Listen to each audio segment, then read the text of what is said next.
Voy a apartar un poco del tema colectivo para irme a hablar de la gente, de nosotros, de los individuos, de la persona. Yo comienzo mi vida con una equivocación vocacional. Cuando yo estudié medicina, yo pensaba que en la medicina iba a comprender el sufrimiento de la gente.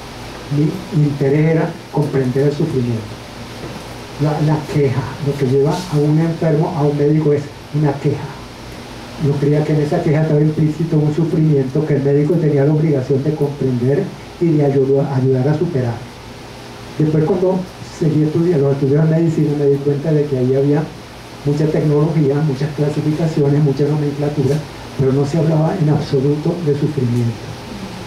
Cuando me pregunté por qué no se habla en la medicina de sufrimiento, me contestaron, no, es que la medicina es una ciencia.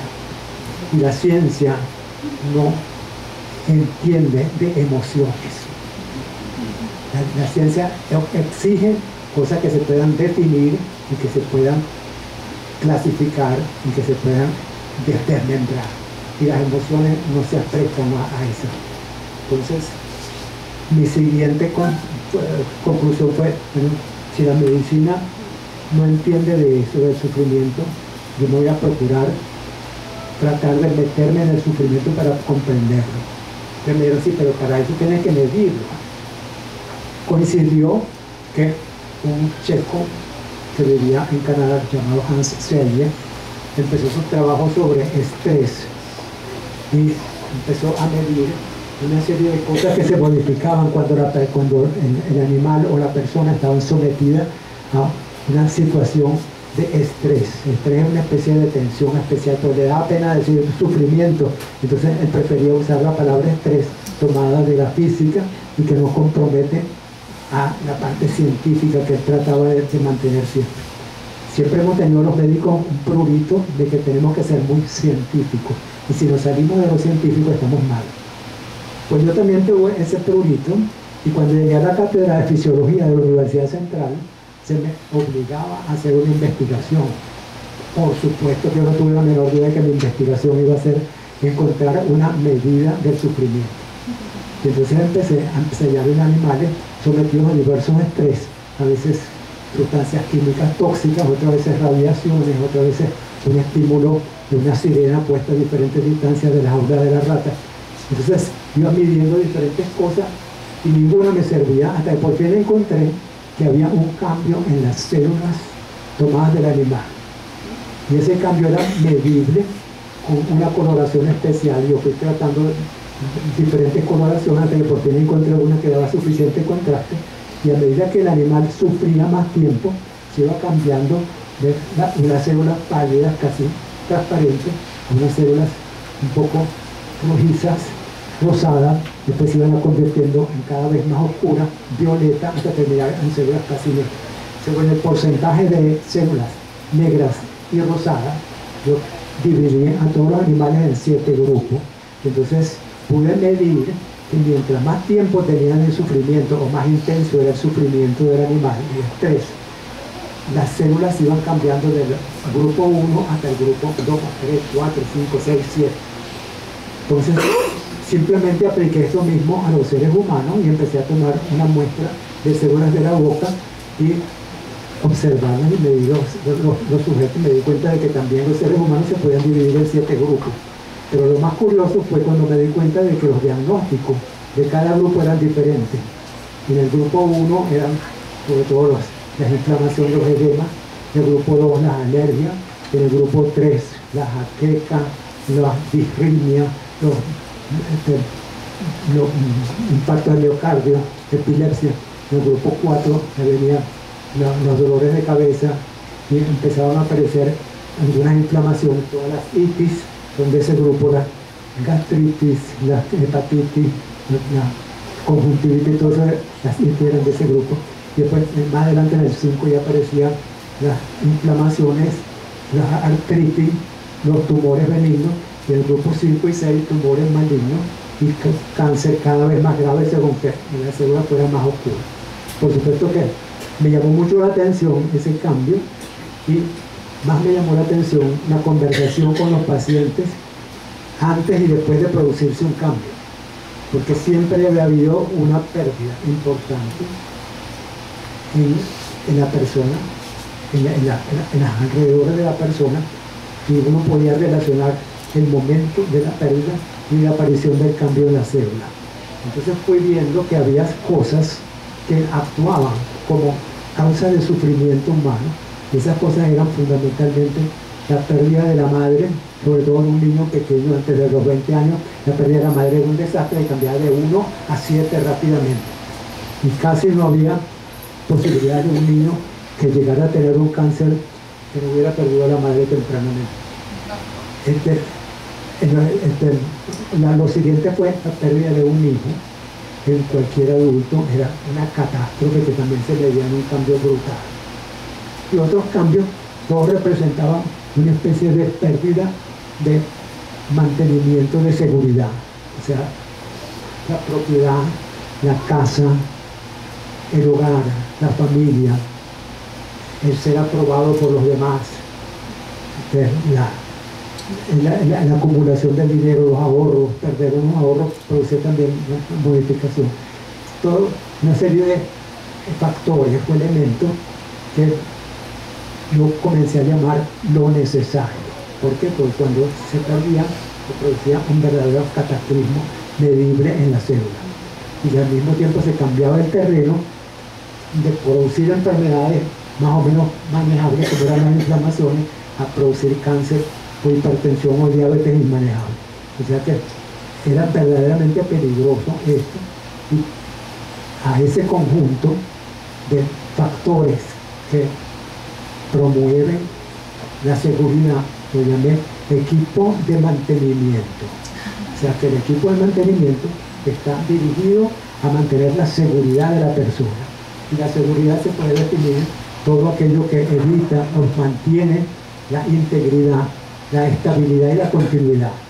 ¿Por qué la continuidad? Porque también la relación con los hijos era parte de ese equipo de seguridad, de mantenimiento. Posteriormente me di cuenta de que el método no me servía, y fue una catástrofe para mí. Pasé como un año sin trabajar, sin hacer investigaciones, porque encontré que si se perdía el padre, no se veía nada.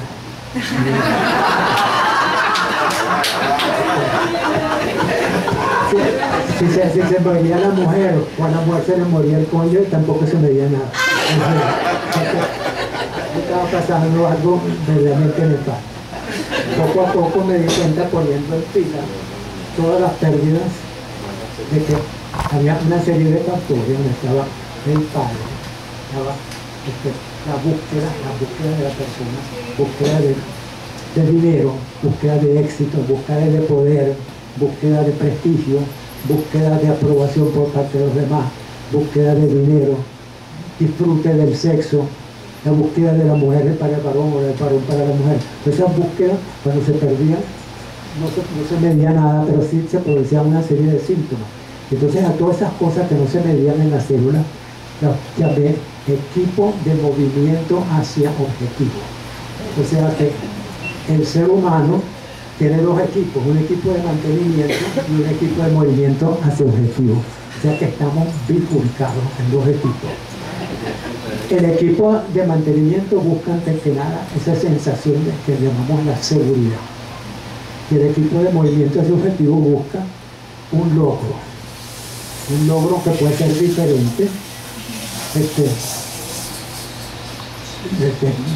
Un sociólogo norteamericano llamado McClellan estudió la motivación al logro y lo encontró diferente según que el logro fuera el poder o fuera la afiliación, que es un poder compartido con los demás, o un éxito compartido con un grupo, o la excelencia.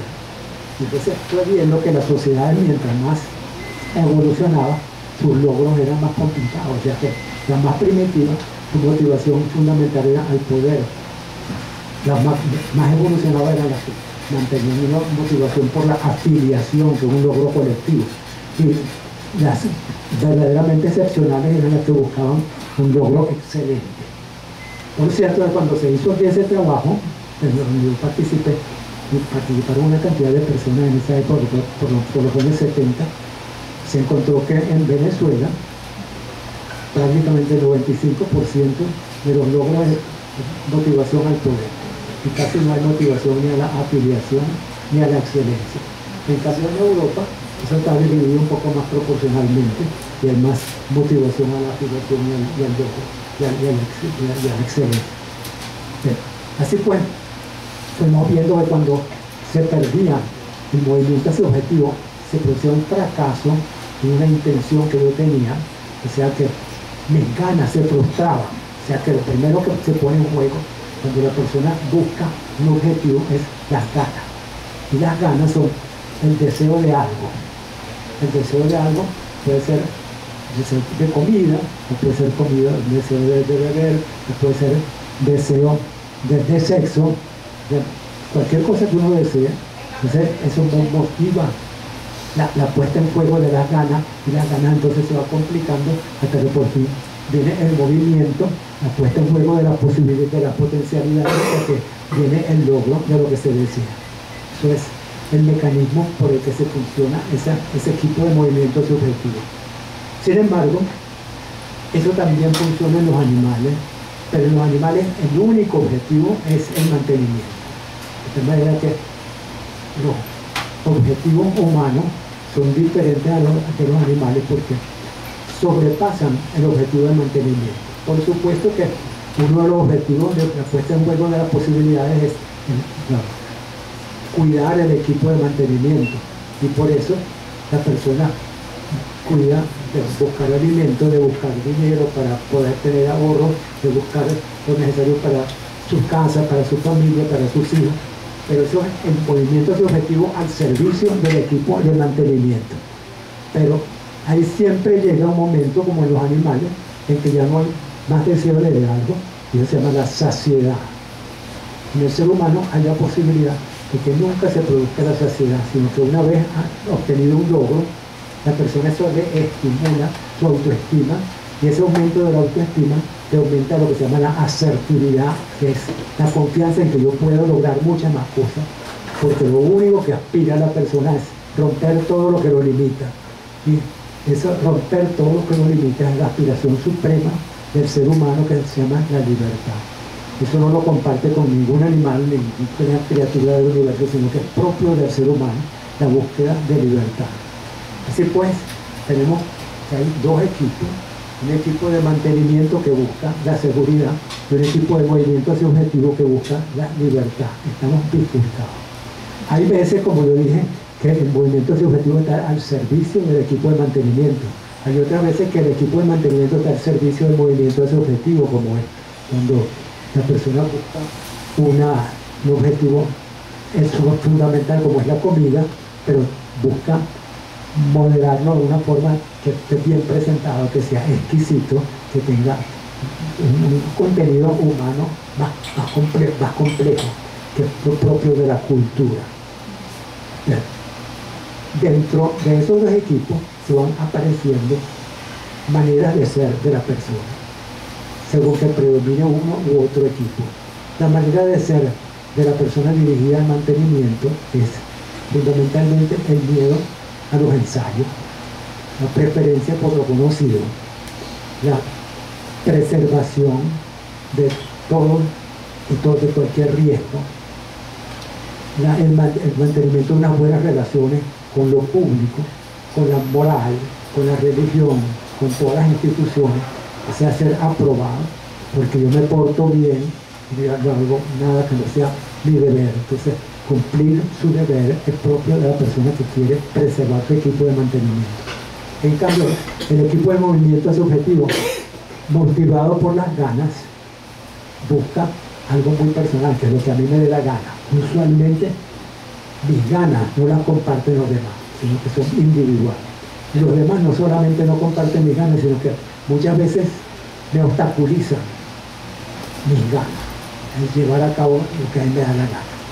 Entonces me ponen un límite que a mí me fastidia, porque justamente mis ganas es de no tener límite. Entonces poco a poco se va estableciendo en el ser humano la idea de que el mantenimiento le conduce a uno al ser social y el movimiento hacia objetivo al ser individual, el individuo. Así que en el fondo hay un conflicto entre el yo social y el yo individual. El yo individual se mueve por lo que yo quiero y es lo que yo me siento el dueño de mí mismo cuando yo hago una cosa de la que tengo ganas. En cambio, el yo social tengo que sacrificar un poco de las ganas para compartirlo con las posibilidades de acuerdo con las ganas que puedan tener los demás. Entonces, el yo social impone un sacrificio de mis ganas y por el contrario, el yo individual siempre es desaprobado en gran parte por el yo social.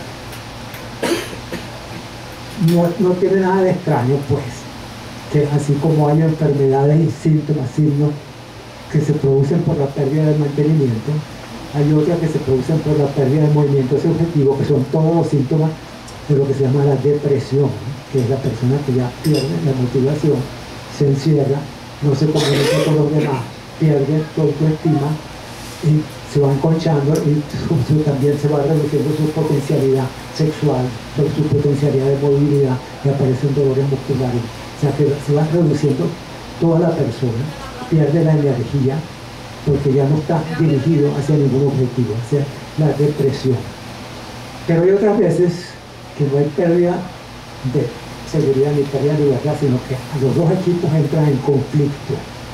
Eso es lo más grave que le pasa al ser humano, porque se produce una situación muy desagradable que es la de la angustia, de la ansiedad, que es insoportable, y por eso el ser humano trata de esas situaciones de conflicto pasarlas al inconsciente para no vivirlas plenamente, porque son muy dolorosas. Sin embargo, las situaciones de conflicto, que son el dilema, son las que conducen al ser humano a la verdadera conciencia. Tener conciencia de un conflicto es tener conciencia, darse cuenta de que está viviendo un conflicto y tomar una decisión es lo que se llama la responsabilidad. Yo soy responsable porque la decisión no fue de más nadie que mía. En el fondo, todo conflicto es entre la seguridad y la libertad. Y el no decidir mantiene entonces en el inconsciente una angustia que se puede manifestar de diferentes formas, como es la hipertensión arterial, o puede ser una úlcera del estómago, muchos síntomas que son manifestaciones de la angustia reprimida. Así pues, las maneras de manejar esos equipos es o una pérdida de uno, o una pérdida del otro, o un conflicto entre los dos. Y eso es la bifurcación. O sea que nosotros somos un conflicto no resuelto. El ser humano es un conflicto, es lo que López Ibor llamaba la angustia vital. Todos los seres humanos vivimos en una angustia en el fondo, porque tenemos ese conflicto entre seguridad y libertad y nos es difícil tomar una decisión. Si alguno de ustedes quieren, podríamos más adelante hablar de por qué estamos divididos en dos, por qué ese conflicto y cuál podría ser una solución al conflicto. Bueno, muchas gracias.